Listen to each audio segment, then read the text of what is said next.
السلام علیکم ورحمۃ اللہ وبرکاتہ۔ الحمد للہ رب العالمین والعاقبۃ للمتقین والصلاة والسلام علی سید الانبیاء والمرسلین اما بعد فاعوذ باللہ من الشیطان الرجیم بسم اللہ الرحمن الرحیم۔ میں افشاں سرفراز لیٹس اپڈیٹ اور ورژنز کی CEO آپ سے مخاطب ہوں۔ آج ہم انشاءاللہ تعالی ایک ون ڈے سیشن لے کے آپ کے سامنے حاضر ہیں۔ یہ ون ڈے سیشن جس کا ٹاپک ہے، جس کا نام ہے شب بارات کی حقیقت، منائیں یا نہ منائیں، کنفیوزڈ۔ اس کے اوپر آج ہم انشاءاللہ تعالی بات کرنے جا رہے ہیں۔ کچھ لوگوں کے آپ سٹیٹسز دیکھتے ہیں شب بارات کے بالکل خلاف ہوتے ہیں، اور کچھ ایسے ہوتے ہیں کہ یس شب بارات میں یہ کام کرنے چاہیے، بڑی فضیلت ہے، اس نماز کے بعد اتنے نوافل ادا کرنے چاہیے، اور شب بارات کا روزہ اور اس طرح کی کافی زیادہ باتیں ہمیں دیکھنے کو ملتی ہیں۔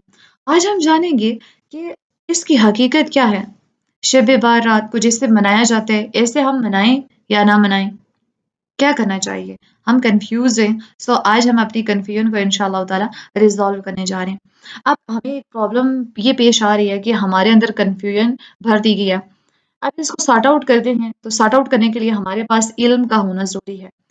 تو ہم انشاءاللہ تعالی آج علم کی روشنی کے اندر بات کریں گے شب بارات کی حقیقت کیا ہے۔ تو اس کے لیے سب سے پہلے ہمیں اس ٹاپک کو جاننا ضروری ہے کہ شب بارات اس کا مطلب کیا ہے۔ جیسے ڈفرینٹ مہینے ہوتے ہیں، جنوری، فروری، مارچ، ان کو عربک میں جیسے شعبان، رمضان، شوال، ایسے جو مہینے ہیں، تو اس میں سے ایک شعبان کا مہینہ ہے۔ شعبان کے مہینے کی جو 30واں دن ہوتا ہے، 15واں دن ہوتا ہے، یعنی کہ 15 شعبان، اس کی جو رات ہوتی ہے اس کو بولا جاتا ہے شب بارات۔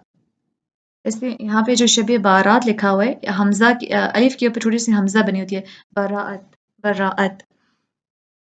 شب بارات اس کا مطلب کیا ہے؟ تو ہم نے یہ جانا کہ جو 15 شعبان ہے، 15 شعبان، اس کی رات کو شب بارات کے نام سے موسوم کر لیا جاتا ہے۔ اب شب کا مطلب ہوتا ہے رات، شب بیسیکلی فارسی زبان کا لفظ ہے جس کا معنی ہے رات، اور براعت جو ہے نا، با را اور حمزہ تا، براعت، اگر یہ لفظ ہو تو یہ عربی کا لفظ ہے جس کا معنی ہوتا ہے بری ہونا، یا پھر نجات پانا، یا بیزاری کا اظہار کرنا، یا لا تعلقی کا اعلان کر دینا۔ اور اس طرح سے اگر ہم اردو کے لحاظ سے اگر اس رات کا معنی کیا بن رہا ہے ہم یہ دیکھتے ہیں، تو اس کا مطلب بن رہا ہے کہ بیزاری والی رات۔ اب یہ لوگ تو بڑی اس کا معنی، اس کی اہمیت کو ہائی لائٹ کرتے ہیں، تو بیزاری والی رات کیسے ہو سکتی ہے؟ ہاں، اگر جو لفظ براعت ہے اس کو اگر دیکھیں سنسکرت کے اندر، تو یہ یہاں سے بھی ماخوذ ہے، اور یہ وہاں پہ ایک الگ معنی دیتا ہے، جبکہ اردو کے اندر اگر دیکھا جائے تو یہ وہاں پہ یہ کس معنی کے اندر استعمال ہوتا ہے؟ بارات، جو وہ جلوس جو دلہا اپنے ساتھ شادی میں لے کے جاتا ہے، اور جو فارسی ہے اس زبان کے اندر برات کا مطلب ہوتا ہے حصہ، نقد یا تقدیر وغیرہ۔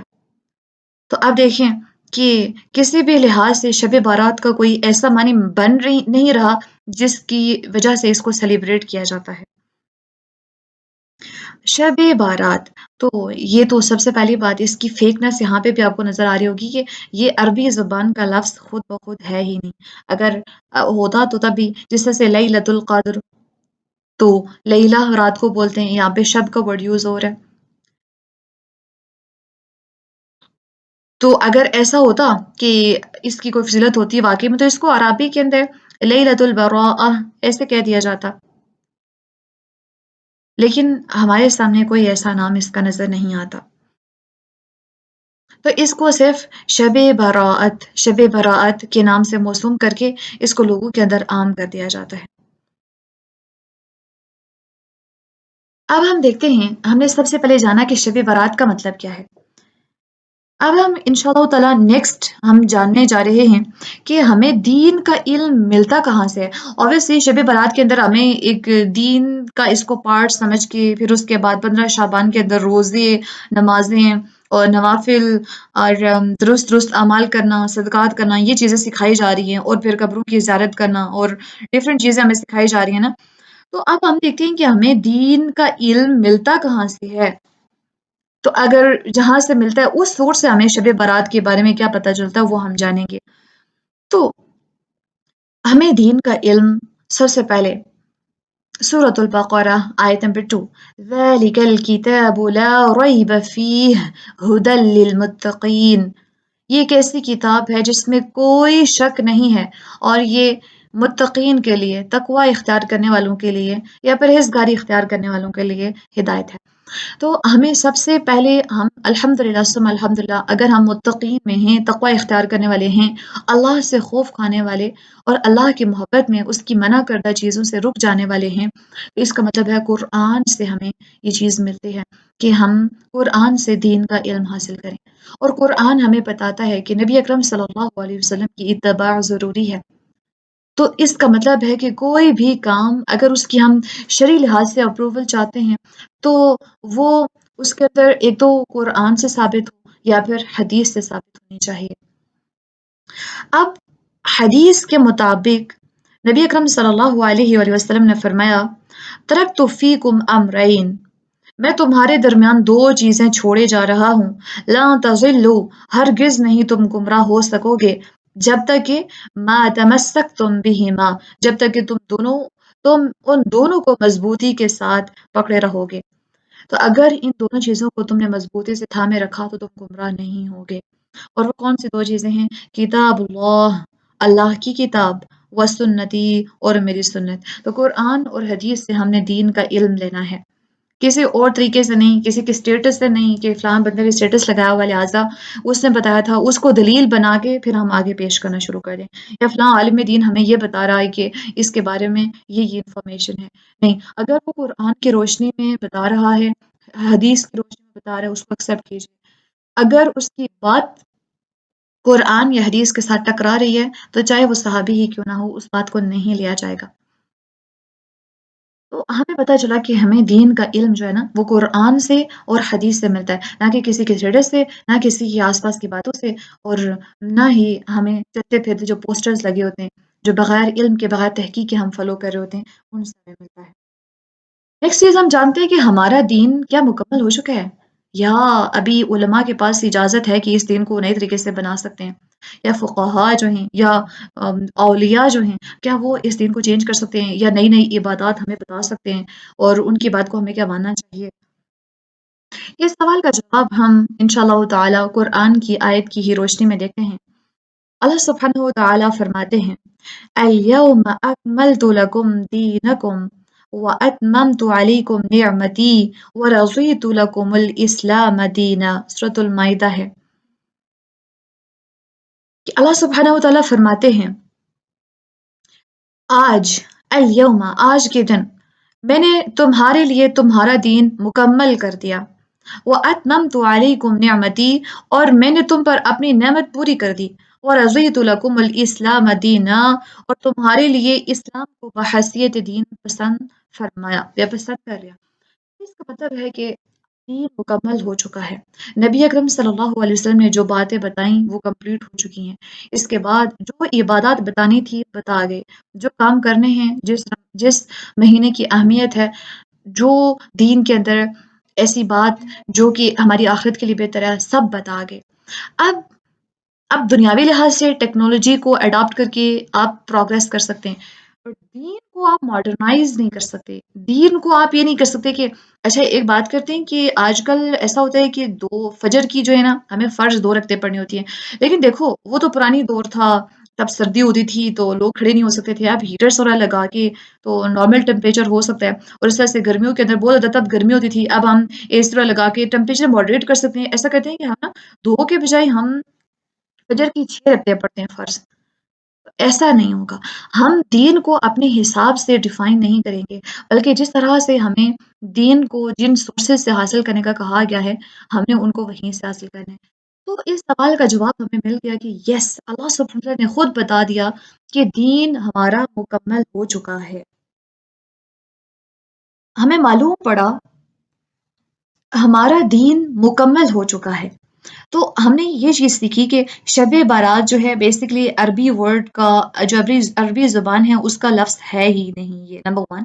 نمبر ٹو، ہمیں دین کا علم جو ہے یا عبادات کے بارے میں یا کسی مہینے کی فضیلت کے بارے میں یا کس مہینے میں کیا کرنا ہے، کس دن میں کیا کرنا ہے، وہ ہمیں کہاں سے ملتا ہے؟ یا کتاب اللہ سے یا نبی اکرم صلی اللہ علیہ وسلم کی سنت سے، یعنی کہ ان کے طریقے سے. تو اس کے بعد ہم دیکھیں گے کہ کیا کتاب اللہ یعنی کہ قرآن میں شب برات کی کوئی حقیقت ہے یا نبی اکرم صلی اللہ علیہ وسلم نے کوئی کسی سنت سے کسی حدیث سے کوئی اس کی اہمیت ملتی ہے، وہ بھی ہم دیکھیں گے. اور ہم نے دیکھا کہ ہمارا دین مکمل ہو چکا ہے. لہٰذا اس کے بعد کے جو علماء فقہا ہیں دین بنا نہیں سکتے، سکھا سکتے ہیں آگے، جو نبی اکرم صلی اللہ علیہ وسلم سکھا چکے ہیں، ڈیفائن کر چکے ہیں. اب ہم دیکھتے ہیں کہ کہیں ہم دھوکہ تو نہیں کھا رہے، کہیں ہم ایسا تو نہیں ہے کہ ہم یہ سوچ رہے ہوں کہ یس ہم 15 شعبان کو، کیونکہ شب برات ہے، اس کے اندر ہمارے جو اعمال وغیرہ ہیں وہ پیش ہوں گے اور پتہ نہیں کیا کیا ہوگا. اس بارے میں بھی دیکھیں گے لوگوں کی جو مسکنسیپشنز ہیں. تو ہمیں نا زیادہ سے زیادہ کھانے پکا کے ڈسٹریبیوٹ کرنے چاہیے، اور عبادات اور نوافل اور پوری پوری رات جو ہے ہمیں عبادت کرنی ہے. تو اس سے یہ ہوگا نا کہ ہماری جو ہے تو سارے گناہ معاف ہو جائیں گے، اور پھر جب ہم اللہ تعالیٰ کے پاس سامنے ہمارے جو اعمال ہیں وہ پیش کیے جائیں گے تو اس ٹائم پہ ہم فائدے میں ہوں گے، اور ہمارا جو گناہ ہے وہ مٹ چکے ہوں گے، اور ہمارے جو اعمال اللہ تعالیٰ کے سامنے پیش ہو رہے ہوں گے تو ان میں کوئی گناہ نہیں ہوگا. دس اینڈ دیٹ، مطلب ایسا کی بہت ساری باتیں ہمیں سکھائی جاتی ہیں. بٹ اور ہم یہ کر کیوں رہے ہوتے ہیں؟ کیونکہ ہم نبی کریم صلی اللہ علیہ وسلم کے طریقے کو فالو کر رہے ہیں، ہم یہ سوچ کے کر رہے ہوتے ہیں، اور اللہ تعالیٰ کو راضی کرنا ہے اس کے لیے کر رہے ہوتے ہیں. تو اس ہم دھوکے کو یہاں پہ فاش کرتے ہیں، اس راز کو بھی. کیسے؟ سیدنا سہل بن سعد رضی اللہ تعالی عنہ بیان کرتے ہیں کہ رسول اللہ صلی اللہ علیہ وسلم نے فرمایا، بے شک میں حوض کوثر پر تم لوگوں سے پہلے موجود ہوں گا. جو شخص میرے پاس سے گزرے گا وہ اس سے پیے گا، یعنی کہ حوض کوثر سے، اور جو شخص پیے گا وہ پھر کبھی پیاسا نہیں رہے گا. مجھ پر لوگ پیش ہوں گے جنہیں میں پہچانتا ہوں گا اور وہ مجھے پہچانتے ہوں گے، لیکن میرے اور ان کے درمیان کوئی چیز حائل کر دی جائے گی. میں کہوں گا کہ یہ تو میرے امتی ہیں. چنانچہ کہا جائے گا آپ نہیں جانتے کہ انہوں نے آپ کے بعد دین میں کیا کیا بدعتیں ایجاد کی. تو رسول اللہ صلی اللہ علیہ وسلم نے فرمایا کہ یہ سن کر میں کہوں گا کہ ان کو مجھ سے دور کر دو، یہ مجھ سے دور ہو جائیں جنہوں نے میرے بعد دین میں تبدیلی کی. صحیح بخاری کی روایت ہے اور صحیح مسلم کے اندر بھی یہ موجود ہے. تو دین کی جو آتھینٹک کتابیں مانی جاتی ہیں، حدیث قرآن کے بعد حدیث کی دونوں کتابوں کے اندر یہ روایت موجود ہے. تو ہمیں پتہ چلا کہ ہم نے کہیں دین کے اندر جو تبدیلیاں ہو چکی ہیں ان کو تو ہم فالو نہیں کرے، یعنی کہ بدعات کو تو ہم فالو نہیں کرے. کیونکہ اگر ہم کسی بدعت کو فالو کر رہے ہیں اس کا مطلب ہے کہ ہم تو نبی اکرم صلی اللہ علیہ وسلم کے راستے سے ہٹ گئے، اور اس راستے سے جب ہٹ گئے تو اس کا مطلب ہے کہ آخرت میں بھی نبی اکرم صلی اللہ علیہ وسلم سے ہم دور کر دیے جائیں گے. تو جو ہمارے اعمال کرنے کا مقصد ہوتا ہے کہ ہم یہ عمل کریں، یعنی کہ شب برات کے اندر نوافل پڑھیں، اللہ تعالیٰ کا قرب نصیب ہو، نبی اکرم صلی اللہ علیہ وسلم کا قرب نصیب ہو، اور ہم نبی اکرم صلی اللہ علیہ وسلم کی تعلیمات کے اوپر عمل کریں. تو اگر ہم دین کے اندر نئی ایجاد کردہ چیزوں کے اوپر عمل کر رہے ہیں تو اس کا مطلب ہے کہ یہ ہمارا تو مقصد یہاں پہ ہی فوت ہو گیا. ہم تو اس عمل کو، اس جو ہم عمل کر رہے ہیں یہ تو ہمارا یہیں پہ ضائع ہوتا ہوا ہمیں نظر آتا ہے. تو ہمیں اس دھوکے سے باہر آنا ہے.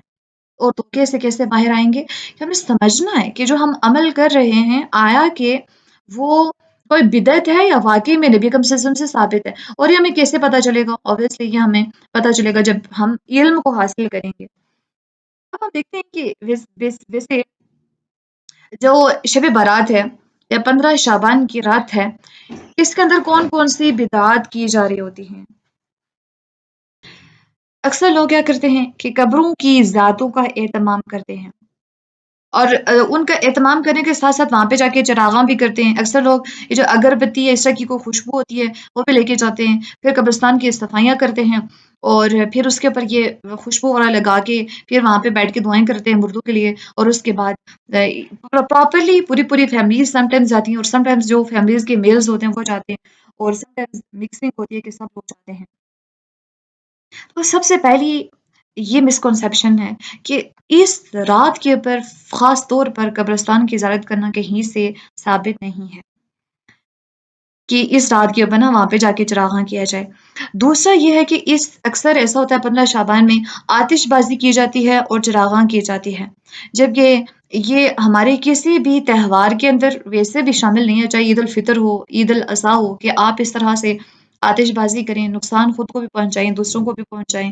اور جو یہ بیسیکلی جو باقی مذاہب کے لوگ ہیں نا، غیر شرعی چیزیں ہیں جن کو ہماری سوسائٹی کے اندر لوگ دوسرے ادیان سے اور دوسرے لوگوں کو دیکھ دیکھ کے، جس طرح سے ہندو کھیلتے رہتے ہیں ہولی وغیرہ، ان کو دیکھ دیکھ کے، یا جس طرح سے وہ سیلیبریٹ کرتے ہیں ان کو دیکھ دیکھ کے یہ اپنے اندر چیزوں کو لا رہے ہوتے ہیں۔ تو لہٰذا ہم نے، اور ویسے بھی اس کے اندر انسان سم ٹائم جانی نقصان بھی ہو جاتا ہے، اور ساتھ ساتھ میں مال کا تو انسان کا نقصان ہو بھی رہا ہوتا ہے۔ تو یہ دونوں کام کیے جا رہے ہوتے ہیں شب بارات پہ۔ پھر جو تیسرا ہے 15 شعبان کو، وہ اس رات کا خاص طور پر قیام کیا جاتا ہے کہ آدھی رات کو نا اٹھ کے نوافل ادا کیے جاتے ہیں، یا اکثر میں آج کے اسٹیٹس کے بچوں کے اسٹیٹس کے اوپر دیکھی تھی کہ مغرب کے بعد جو ہے تو وہ کہتے ہیں کہ اتنے نوافل پڑھیں تو اس کے اوپر یہ اجر ملے گا۔ تو اس طرح سے اس کا قیام کا خاص طور پر انتظام کیا جاتا ہے۔ تو ہمیں ہر رات قیام کرنا چاہیے، صرف 15 شعبان کی رات نہیں۔ اور خاص طور پر کوئی ایسی صحیح حدیث موجود نہیں ہے جس میں ہمیں پتہ چلے کہ خاص طور پر نا 15 شعبان کی رات میں ہمیں قیام کرنا ہے۔ اور روزہ، 15 شعبان کا روزہ، بہت سے لوگ پوچھتے ہیں کہ اچھا پہلی بات ہے کہ شب کا مطلب ہے رات، تو رات کو روزہ ہوتا نہیں ہے، بات ختم سیدھی۔ لیکن 15 شعبان کا جو دن ہے اس کے اندر اگر روزہ رکھنے کا کہا جاتا ہے تو یاد رکھیے کہ نبی اکرم صلی اللہ علیہ وسلم ایام بیج، یعنی کہ 13، 14 اور 15، ہر مہینے کی جو چاند کی 13، 14، 15 ہوتی ہے، اس کو ویسے ہی نبی اکرم صلی اللہ علیہ وسلم روزہ رکھا کرتے تھے۔ نبی اکرم صلی اللہ علیہ وآلہ وسلم اس ٹائم پہ خاص طور پر روزے کا اہتمام آلریڈی کیا کرتے تھے۔ لہٰذا اگر ہم 13، 14، 15 کا روزہ رکھتے ہیں، وہ نفلی روزہ ہے، کوئی اس خاص طور پر اس رات کا روزہ نہیں ہے، نفلی روزے ہیں۔ اگر وہ ہم تینوں رکھتے ہیں ہر مہینے کے تو ویل اینڈ گڈ، ثواب ہے، بہت اچھی بات ہے۔ اور اگر ہم صرف خاص طور پر اس نیت کے ساتھ روزہ رکھ دینا کہ یہ آج کی رات ہے، اس کی فضیلت یہ امپورٹنٹ ہے، لہٰذا اس کے دن کا روزہ رکھ رہی ہوں، تو اس کا مطلب ہے کہ ہماری نیت کے اندر ہی خرابی ہے۔ لہٰذا جس رات کی کوئی اہمیت نہیں، پھر اس کا آپ نے اگر اسی کی مناسبت سے نیت کی ہے روزے کی، تو روزے کی کیا اہمیت باقی رہ جاتی ہے۔ تو روزہ نفلی روزہ ہے، اس کو نفلی روزہ اگر سمجھ کے آپ رکھتے ہیں 13 کو، 14 کو، 15 کو، اور ویسے بھی نبی اکرم صلی اللہ علیہ وسلم شعبان کے مہینے میں نا زیادہ سے زیادہ روزے رکھا کرتے تھے باقی مہینوں کی نسبت، تو اگر رکھتے ہیں آپ روزے رکھیے، بٹ اس خاص طور پر اس کا اہتمام کرنا اس رات کی وجہ سے، تو اور اس کو زیادہ نا اجر بھی ملٹیپلائی کر دیا جاتا ہے کہ اگر روزہ رکھیں گے تو یہ ہو جائے گا، وہ ہو جائے گا، تو وہ سارے کرنا یہ بدعت کے اندر آئے گا، یہ نئی چیز ایجاد کرنے کے اندر آئے گا۔ اور اس کے بعد پھر جو پانچویں چیز کی جاتی ہے وہ یہ کیا جاتا ہے کہ مخصوص نمازوں کا اہتمام کیا جاتا ہے۔ اکثر لوگ تو ایسے کہتے ہیں نا مجالس کا انعقاد کرتے ہیں مساجد کے اندر ہی، اور وہاں پہ پھر قیام اللیل کا اہتمام کرتے ہیں، اور پھر بڑی بڑی نمازیں جو ہیں خود ساختہ نمازیں جو نے ایجاد کی ہوتی ہیں، کہ کچھ ایسی ہوتی ہیں نا کہ 14 رکعت ہے، اتنی کچھ رکعت وہ خاص طور پر انہوں نے رکھی ہوتی ہیں کہ اتنی پڑھنی ہے، اور کچھ ایسے ہوتے ہیں جنہوں نے مغرب کے بعد خاص نمازوں کا اہتمام کیا ہوتا ہے۔ پھر اس طرح سے ایک اور جو ہے نا روایت اس طرح سے کی جاتی ہے، بلکہ ایک حدیث خود ساختہ حدیث ہے، حالانکہ کوئی اس طرح اس کا کوئی ثبوت نہیں ہے دین کے اندر، وہ اس طرح سے پیش کرتے ہیں کہ جس نے شعبان کی 15ویں رات میں 12 رکعت نماز پڑھی اور ہر رکعت میں 30 مرتبہ قل هو اللہ احد پڑھا، تو وہ مرنے سے پہلے جنت میں اپنا ٹھکانہ دیکھ لے گا، اور اپنے گھر والوں میں سے 10 ایسے لوگوں کی سفارش کرے گا جن کے لیے جہنم واجب ہو چکی ہوگی۔ ساری من گھڑت روایات ہیں جو اس رات کے حوالے سے یا اس کی خاص نماز کے حوالے سے پیش کی جاتی ہیں۔ اور اسی طرح سے ایک اور روایت جو پیش کی جاتی ہے کہ نبی اکرم صلی اللہ علیہ وسلم نے حضرت علی رضی اللہ عنہ کو مخاطب کرتے ہوئے فرمایا کہ جو شخص اس رات میں 100 رکعت نماز اس طرح پڑھے کہ ہر رکعت میں سورۃ الفاتحہ اور قل هو اللہ احد اور 10 بار پڑھے گا، تو اس کی ہر ضرورت اللہ تعالیٰ پوری کرے گا۔ اور پھر جو اگر لوہے محفوظ کے اندر اگر وہ بدبخت لکھا گیا ہے تو اللہ تعالیٰ اسے مٹا کر خوش نصیب لکھ لیتا ہے، یا اس کے آئندہ سال کے گناہ نہیں لکھے جائیں گے۔ مطلب بہت ساری ایسے نوافل کو لے کے نا بہت ساری ایسی روایات کوٹ کی جاتی ہیں جو ساری کی ساری من گھڑت ہوتی ہیں، ان کا حقیقت میں ان کے ریفرنسز بھی کوئی نظر نہیں آتے۔ اکثر لوگ تو ریفرنسز پیش بھی نہیں کرتے احادیث کی کتاب سے، اور باقی کوئی ان کا کوئی ثبوت ہمیں نہیں ملتا شریعت کے اندر. تو اس طرح سے پھر ہمیں یہ چیزیں یہ بھی ایک ہمیں نظر آتی ہے کہ لوگوں نے خود ساختہ نا بدعت کے طور پر اس کی خاص طور پر نماز کا اہتمام کرتے ہیں اور نماز ایجاد کر رکھی ہے، تو جس کی کوئی شریعت میں حقیقت نہیں ہے. آپ ایسے کام لیل کریں بٹ اجاد کے ساتھ خاص کر کے، اور جو مخصوص طریقہ کار بتایا جاتا ہے کس طرح سے پڑھنی ہے وہ آپ نے نہیں کرنا، اس کی کوئی شریعت کے اندر ثبوت نہیں ہے. اور اسی طرح سے شب جو برات ہے تو اس کے اندر اب ہم دیکھتے ہیں کہ نبی اکرم صلی اللہ علیہ وسلم، اچھا بدعات ہم نے دیکھ لی. اب 15 شعبان کی رات میں ہم نے دیکھا کہ اس روزے کے والے سے ہم نے دیکھ لیا کہ روزہ جو ہے رکھا جائے گا یا نہیں رکھا جائے گا. روزے کا شب برات کے ساتھ ہونا نہ ہونا کوئی تعلق ہے ہی نہیں، کیونکہ شب برات کا کانسیپٹ دین کے اندر کچھ بھی نہیں ہے، لہٰذا اس کو آپ سیٹ رکھیں. اس کی فضیلت اس لیے ہے کیونکہ ایام 20 میں سے ہے، تو 13 14 15 چاند کی جو تاریخ ہے اس میں ویسے بھی روزہ رکھا جاتا ہے. خاص طور پہ جو نوافل کا اہتمام کیا جاتا ہے بالکل غلط ہے. لوگ اکثر تو مل کے تو نمازیں پڑھے ہوتے ہیں، غلط ہے یہ سارا. اور پھر کچھ لوگ کہتے ہیں کہ اس دن یا اس رات تقدیر لکھی جاتی ہے، تو تقدیر کے فیصلے جو ہیں یا جو فیصلے نافذ ہوتے ہیں وہ اس رات میں نہیں ہوتے، وہ لیلۃ القدر کے اندر آپ کو ہمیں سورۃ جو قدر ہے، انا انزلناہ فی لیلۃ القدر لیلۃ القدر خیر من الف شہر تنزل الملائکۃ والروح. اس صورت کے اندر ہمیں پراپرلی مل جاتا ہے طریقہ اس بات کا کہ جو لیلۃ القدر ہے، جو رمضان کے آخری عشرے کی طاق راتوں کے اندر ہمیں ملتی ہے، بیسیکلی اس کے اندر یہ سارے فیصلے ہوتے ہیں، 15 شعبان نہیں. پھر جو خاص طور پر کھانے تیار کیے جاتے ہیں تو غلط ہے. اس میں اگر دیکھیں شرک انکلوڈ ہو جاتا ہے کہ اگر اس رات پہ آپ نے خاص طور پر اس رات کی نیت کر کے کہ اس کی فضیلت ہے اس رات کی، اور اس رات کے اندر اگر ہم کھانے والا پکاتے ہیں، تیار کرتے ہیں اور ڈسٹریبیوٹ کرتے ہیں تو اس کا خاص طور پر اجر ہوگا. نیت کی خرابی کی وجہ سے وہ کھانا آپ کے پر حرام ہو جاتا ہے، آپ کھا نہیں سکتے کیونکہ آپ نے دین کے اندر نئی ایجاد کی اور اس بدعت کے لیے آپ نے کھانا تیار کیا. اور بدعت تو ویسے بھی گمراہی ہے اور ہر گمراہی آگ کی طرف لے کے جاتی ہے، تو یہ کھانا بھی انسان کو آگ کی طرف لے کے جاتا ہے. لہٰذا ہم نے یہ کھانا اس کو اگر حرام کی ٹرم میں نہیں بھی لے کے جائیں گے تب بھی یہ کھانا نہیں کھایا جائے گا. چراغاں کرنا تو ویسے بھی کسی بھی لحاظ سے درست نہیں ہے. تو یہ ہم نے کچھ چیزیں جانی. اور ایک اور ہمارے ہاں نا مسکنسیپشن ہوتی ہے شب بارات کو لے کے. جو مسکنسیپشن پائی جاتی ہے وہ یہ ہے کہ جو 15 شعبان کی رات ہے اس میں یہ ہوگا کہ ایک کوئی درخت ہے، اس کے اوپر نا سب کے نام لکھے ہوئے ہیں، تو اس کے پتوں کے اوپر نام لکھے ہوئے ہیں. تو جس نے اس سال میں مرنا ہوگا یا جس کی موت کا وقت آ چکا ہوگا تو وہ پتا گر جائے گا اس سال پہ، تو اس کا مطلب ہے کہ اس کی ڈیتھ ہو جائے گی. کچھ نہ کچھ اپنی طرف سے لوگوں نے کانسیپٹس ڈالے ہوتے ہیں جن کا حقیقت سے کوئی تعلق نہیں ہوتا. ایک سوال یہاں پہ پیدا ہوتا ہے کہ ہم اتنا کنفیوز کیوں ہیں؟ پتہ ہے ہم کنفیوز کیوں ہیں؟ کیونکہ ہم نے دین کے بارے میں علم حاصل کرنا چھوڑ دیا. ہم نے فیس بک سے اور یوٹیوب سے اور آس پاس کے جو لوگ ہیں جن کے پاس بالکل علم نہیں ہے، علم کی روشنی میں گائیڈ کرتے ہیں تو بہتر ہے. علم کی روشنی میں اگر کوئی بتایا جا رہا ہے، اگر یوٹیوب کے سورس کو استعمال کر کے فیس بک کو، وہ ٹھیک ہے. لیکن ہم نے ویسے جنرلی واٹس ایپ کے ذریعے ہم نے دین کو سیکھنا شروع کر لیا ہے. کیسے کہ کس نے اسٹیٹس لگایا اس کو حقیقت مان کے آگے بھی بتا دیا اور خود بھی عمل کرنا شروع کر دیا. اور ایز اے رزلٹ کیا ہوتا ہے کہ ہم خود اتنی کنفیوژن کا شکار ہو جاتے ہیں، فلاں یہ کہتا ہے فلاں یہ کہتا ہے. ہم خود تحقیق کرنے کی کوشش نہیں کرتے، ہم یہ خود جاننے کی کوشش نہیں کرتے کہ آیا کہ یہ جو بتائی جا رہی ہے بات یہ درست بھی ہے یا نہیں. تو ایز اے رزلٹ پھر ہم خود ہی کنفیوز رہتے ہیں، اور اسی کنفیوژن کے اندر جو اعمال کر رہے ہوتے ہیں تو وہ اکثر بدعتوں والے اعمال کر رہے ہوتے ہیں. پھر جب ہماری آنکھیں کھلتی ہیں پھر ہمیں پتہ چلتا ہے کہ ہم تو کہاں پہ کھڑے تھے.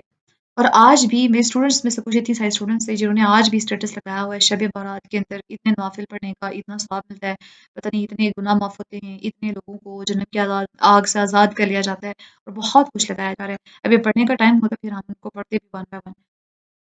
اب ہم دیکھتے ہیں کہ ہماری کنفیوژن کو ہم نے دور کرنا ہے، جو ہم کنفیوز ہیں اس کو دور کرنا ہے علم کے ساتھ. اور الحمدللہ آج ہم نے حقیقت میں جانا کہ شب بارات بیسیکلی ہے کیا، اس کے اندر روزہ رکھنا چاہیے، نوافل پڑھنے چاہیے، تقدیر کیا اسی دن لکھی جاتی ہے، خاص طور پہ جو کھانے کھائے جاتے ہیں بنائے جاتے ہیں ان کو کرنا چاہیے، چراغاں کرنا چاہیے یا نہیں کرنا چاہیے. اور اس کے بعد ہم نے یہ بھی دیکھا کہ قبروں کی زیارت کرنی چاہیے یا نہیں کرنی چاہیے. اس کے بعد ہمیں دین کا علم بیسیکلی کہاں سے حاصل کرنا ہے، اور ہم نے دین کا علم حاصل کرتے ہوئے کہیں دھوکہ نہیں کھانا کہ ہم بدعات کو فالو کرتے رہیں اور بعد میں کہیں کہ ہمارے ساتھ آخرت میں جا کے پتہ چلے کہ وہ کیا گا. ساری زندگی ہم خود کو نہیں سمجھتے رہیں، خود کو یہ سمجھتے رہیں کہ اچھا ہم نے بہت اچھا کام کیا، ادھر جا کے پتہ چلے کہ جو ہم کر رہے تھے وہ بیسکلی دین کا حصہ تھا ہی نہیں. تو کتنی شرمناک بات ہے، شرمندگی کی بات ہے، حسرت کی بات ہے. اچھا، اس کے بعد پھر ہم نے دیکھا کہ دین ہمارا مکمل ہو چکا ہے، لہٰذا دین کے اندر نئی نئی جو ایجاد کردہ چیزیں ان کے پیچھے پڑنے کی ضرورت ہی نہیں ہے، تو پھر ہم کنفیوز نہیں ہوں گے. اب ہم دیکھتے ہیں کہ شعبان میں نبی اکرم صلی اللہ علیہ وسلم کا کیا معمول تھا. اگر دیکھا جائے تو شعبان جو ہے یہ چاند کے مہینے یعنی کہ قمری مہینے جو ہیں ان میں سے 8واں مہینہ ہے، اور یہ مہینہ رجب اور رمضان کے درمیان کے اندر جو اسلامی مہینوں میں جو مشہور اسلامی مہینے نا ان میں سے ایک یہ بھی ہے. اب اس کے اندر یہ ہے کہ یہ جب مہینہ آتا ہے تو کیونکہ اس کے بعد ایک دم سے فوراً رمضان آتا ہے، تو رمضان کی جو فضیلت ہے اس کو دیکھتے ہوئے پھر اس رمضان کے اندر ہی نا استقبال رمضان کی تیاریاں شروع ہو جاتی ہیں. اور پھر اس طرح سے آہستہ آہستہ انسان پریکٹس کرتا ہے کہ میں نے رمضان کے لیے خود کو تیار کرنا ہے، تو وہ آہستہ آہستہ قرآن کی تلاوت کرنا، عبادات کرنا، راتوں کو قیام کرنا، دن کو روزے رکھنا، ایسے عادت ڈالنا شروع ہو جاتا ہے تاکہ جو ایکسرسائز ہوتی رہے اور پھر رمضان کے مہینے کے اندر تاکہ ایک دم سے جب آئے تو ہم اس مہینے کو اویل کر سکیں، رمضان کا مہینہ ہمارا ضائع نہ ہو. تو اس طرح سے پھر اس رمضان کی تیاری کے اندر پھر اس مہینے کے اندر ہم انسان جو ہیں مسلمان جو ہیں وہ تیاریاں شروع کر لیتے ہیں اور آہستہ آہستہ ہم پریکٹس کرتے ہیں تاکہ ہم رمضان کے لیے فلی پریپیئرڈ ہو جائیں. تو اگر ہم دیکھیں تو نبی اکرم صلی اللہ علیہ وسلم کی سنت مبارکہ یہی تھی کہ نبی اکرم صلی اللہ علیہ وسلم اس مہینے میں کثرت سے روزہ رکھتے تھے. حضرت عائشہ رضی اللہ تعالیٰ عنہ بیان کرتی ہیں کہ رسول اللہ صلی اللہ علیہ وسلم نفلی روزے رکھتے تھے، یہاں تک کہ ہم کہتے تھے کہ اب آپ روزہ رکھنا نہیں چھوڑیں گے. پھر آپ روزہ چھوڑتے، یہاں تک کہ ہم کہتے کہ اب آپ روزہ نہیں رکھیں گے. اور میں نے رسول اللہ صلی اللہ علیہ وسلم کو رمضان المبارک کے علاوہ کسی بھی مہینے کے مکمل روزے رکھتے ہوئے نہیں دیکھا، اور میں نے آپ صلی اللہ علیہ وسلم کو شعبان سے زیادہ کسی مہینے میں روزے رکھتے ہوئے نہیں دیکھا. صحیح بخاری اور صحیح مسلم کی روایت ہے. تو اس سے پتہ چلتا ہے کہ نبی صلی اللہ علیہ وسلم شعبان کے مہینے میں سب سے زیادہ روزے رکھتے تھے، اور کسی اور مہینے کے روزے مکمل نہیں رکھے جائیں گے سوائے رمضان کے. یعنی کہ ہم بریکس بھی لیں، سنت ہے. کچھ لوگ کہتے ہیں کہ ہم دو دو تین تین مہینے لگاتار روزے رکھیں، کیوں رکھیں؟ خود کو کیوں مشکلات میں ڈالیں سوائے اس کے کہ کسی چیز کا کفارہ نہ پڑ گیا ہمارے اوپر. تو اتنا مشقت میں نہیں ڈالنا چاہیے خود کو، روزہ رکھے بھی چھوڑے بھی. نبی صلی اللہ علیہ وسلم ایسے کیا کرتے تھے. اور اسی طرح سے حضرت عائشہ رضی اللہ تعالیٰ عنہا روایت فرماتی ہیں کہ میں نے نبی اکرم صلی اللہ علیہ وسلم کو شعبان سے زیادہ کسی مہینے میں روزے رکھتے ہوئے نہیں دیکھا. آپ صلی اللہ علیہ وسلم اس میں روزے رکھتے تھے سوائے چند ایام کے، بلکہ آپ صلی اللہ علیہ وسلم پورا مہینہ ہی روزے رکھتے تھے.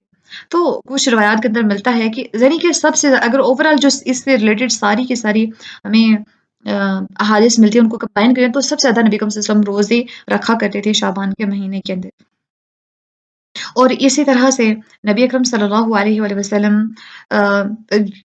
قیام اللیل تو ویسے نبی اکرم صلی اللہ علیہ وسلم کی زندگی میں تھا ہی، تو ہم قیام اللیل کا انتظام پہلے سے کریں تاکہ تراویح پڑھنا اور تہجد کی نماز پڑھنا اور یہ ساری چیزیں پھر ہمیں ان کی عادت ہو. اور رمضان ویسے بھی ہمیں ٹرین کرنے کے لیے آتا ہے، تو ہمیں ساری اپنے آپ کو ٹرین کرنا ہوتا ہے آگے والی تمام کی تمام جرنی کے لیے. تو اس طرح سے ہم نے آج کی لیسن کے اندر یہ دیکھا کہ ہم نے ایک تو روزے شعبان کے مہینے میں زیادہ سے زیادہ رکھنے کی کوشش کرنی ہے سنت کو اپناتے ہوئے، اور رمضان میں کی راتوں میں قیام اس لیے نہیں کرنا کہ کوئی 15 شعبان کو خاص کر کے، بلکہ پورے شعبان کے اندر یا باقی جو مہینے ہیں ان کے اندر بھی ہم تہجد کا انتظام کریں، اہتمام کریں. اور اس کے بعد یہ جو بدعات ہیں ان ساری کی ساری سے ہم بچیں. ہر مہینے کی جو 13 14 15 ہوتی ہے چاند کی، اس کے اندر ہم روزے رکھنے کا اہتمام کریں اور دین کو ہم سیکھنے کی کوشش کریں، بدعات سے بچنے کی کوشش کریں. باقی جو 15 شعبان کی رات ہے، شب بارات ہے، اس کے اندر کوئی خاص عبادت، کوئی خاص نوافل جو کہ خاص طور پر بتائے جاتے ہیں، یا تقدیر کا لکھا جانا، یا کسی کی زندگی اور موت کے یا رزق کے فیصلے ہونا، یا بخشش کے یا مغفرت کے فیصلے ہونا، یا کھانے تیار کے ڈسٹریبیوٹ کرنا، چراغاں کرنا، یا پھر کسی کی قبر کی زیارت کرنا، یہ تمام چیزیں اس دن کے ساتھ خاص طور پر کہیں پہ بھی منسوب نہیں ہیں ہمارے دین کے اندر. اللہ سبحانہ وتعالیٰ ہمیں شب بارات کی حقیقت کو سمجھنے کی اور اس کے اندر جو بدعات پائی جا رہی ہیں ان کو ان سب سے بچنے کی توفیق عطا فرمائے۔ بدعات سے ہمیں بچنا ہے۔ شب بارات کچھ بھی نہیں ہے ہماری شریعت کے اندر، ہمارے دین کے اندر۔ اور لاسٹلی ہم دیکھتے ہیں کہ بدعات کو پھیلانا بھی بند کریں، اسٹیٹسز لگانے بند کریں۔ بغیر علم نہیں ہے، کسی نے ایک لگا دیا، اس کا اسکرین شاٹ پکڑ کے آپ نے لگا دیا، غلط ہے یہ بات۔ بدعات کو پھیلائیے مت، خود بھی گمراہ ہوں گے، دوسروں کو بھی گمراہ کریں گے، اور گمراہیوں کا انجام یہ ہوگا کہ ان کے گناہوں کا بوجھ وہ خود تو اٹھائیں گے، ساتھ میں آپ کو بھی اٹھانا ہوگا۔ مفت کے بوجھ کیوں اٹھاتے ہیں؟ موبائل اگر مل گیا ہے تو اس کو اچھے کازز کے لیے استعمال کیجئے، اپنی آخرت کو برباد کرنے کے لیے نہ استعمال کریں۔ یہ اگر آپ کو موبائل فون کی وجہ سے آپ اگر دوسروں کو گمراہ کر دیں تو اس کا انجام پھر آپ کے اوپر آئے گا، پھر ڈبل دگنا عذاب، کچھ اپنا بھی بوجھ اٹھائیں گے اپنے برے اعمال کا بھی، کچھ دوسروں کے برے اعمال کا بھی بوجھ اٹھائیں گے۔ اپنے گھر والوں کو بھی بتائیے کہ پلیز ان بدعات سے باہر آئیے، اس کی کوئی حقیقت نہیں ہے۔ آپ اس لیکچر کو اپنے پیاروں کے ساتھ شیئر کیجئے تاکہ ان کو پتہ چلے کہ بیسیکلی ہمارے دین کے اندر اس حوالے سے کوئی بات ہو ہی نہیں رہی۔ 15 شعبان کے اندر کچھ بھی خاص نہیں ہے، کچھ بھی نہیں۔ جیسے پورے شعبان کا مہینہ ہے ویسے یہ رات بھی ہے، یہ دن بھی ہے۔ ہاں 13 14 15 کیونکہ ایام 20 میں سے ہیں، روشن راتیں 20 کا مطلب ہوتا ہے، یا 22 بولا جاتا ہے، اس کا مطلب ہوتا ہے روشن۔ تو کیونکہ اس ٹائم پہ نا 14ویں رات کا چاند فل ہوتا ہے، 13 14 15 کو بہت روشن راتیں ہوتی ہیں، چاند فل ہوتا ہے، چاندنی رات ہوتی ہے، تو اس وجہ سے پھر ان راتوں کو ایام بید کہا جاتا ہے، روشن راتیں۔ تو ان میں 3 روزے آپ رکھ سکتے ہیں، ہر مہینے کے نبی صلی اللہ علیہ وسلم نے بھی رکھے ہیں۔ باقی گھر والوں نے تو کیا، کچھ لوگوں نے صرف اسی لیے روزہ اچھا، اس سے پہلے جتنی بھی آپ سے ایسے کچھ اعمال ہو گئے ہیں، اللہ سبحانہ وتعالیٰ سے معافی مانگیے، اور اللہ سبحانہ وتعالیٰ سے اپنے لیے ہدایت مانگیے، بدعات سے بچنے کی دعا مانگیے، اللہ سبحانہ وتعالیٰ کے لیے خاص طور پر علم مانگیے، دین کی سمجھ مانگیے، تاکہ اس طرح کے جو بہت سے لوگ اور بھی گمراہ ہو رہے ہیں وہ بھی گمراہ نہ ہوں، اور آپ بھی بغیر علم کے گمراہ نہ ہو سکیں۔ آج کے اتنا ہی۔ اللہ سبحانہ وتعالیٰ سے دعا ہے کہ اللہ سبحانہ وتعالیٰ ہمیں دین کو اچھی طرح سے سیکھنے کی اور سمجھنے کی توفیق عطا فرما دیں۔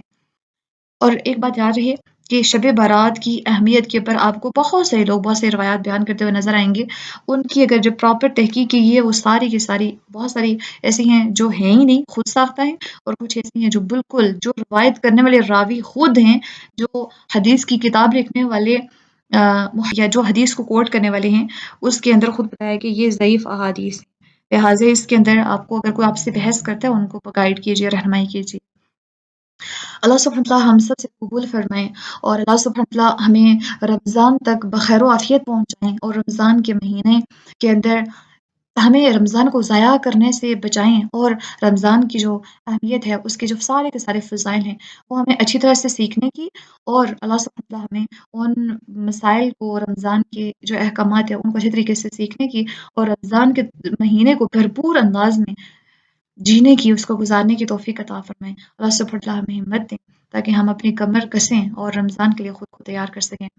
اللہ سبحانہ وتعالیٰ کی بہت شکر گزار ہوں، اللہ سبحانہ وتعالیٰ کی کہ اللہ سبحانہ وتعالیٰ نے دین کا علم دیا اور اس کو سکھایا، تاکہ میں آپ ہم سب بہت ساری بدعات سے الحمدللہ ثم الحمدللہ بچ چکے ہیں، اور اللہ سبحانہ وتعالیٰ نے بچا لیا۔ ورنہ کتنے سارے لوگ ہیں جو ابھی اس کو عبادت سمجھ کے کر رہے ہیں کہ شب برات آ گئی ہے، پتہ نہیں کیا کیا، اور اس کی وجہ سے میٹھا بھی پکاتے ہیں لوگ کچھ ایسا، اور اس کی وجہ سے پھر کھانے وغیرہ بھی جو کھا رہے ہوتے ہیں غلط نیت کر کے، وہ بھی خود کو گند کھلا رہے ہوتے ہیں، خباثت کھلا رہے ہوتے ہیں، اور باقی جو عبادات کر رہے ہوتے ہیں ایسے ہی خود ساختہ چیزیں جو اجر سوچ رہے ہوتے ہیں کہ اس کے اوپر یہ ملے گا، وہ بھی نہیں ملتا، ایسے خود کو دھوکے میں رکھے ہوئے ہیں۔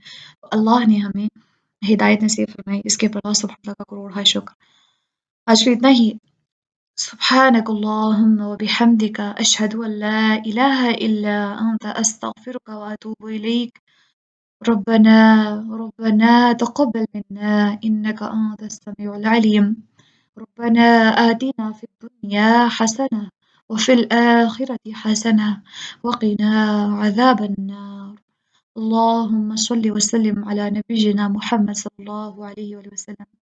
السلام عليكم ورحمة الله وبركاته.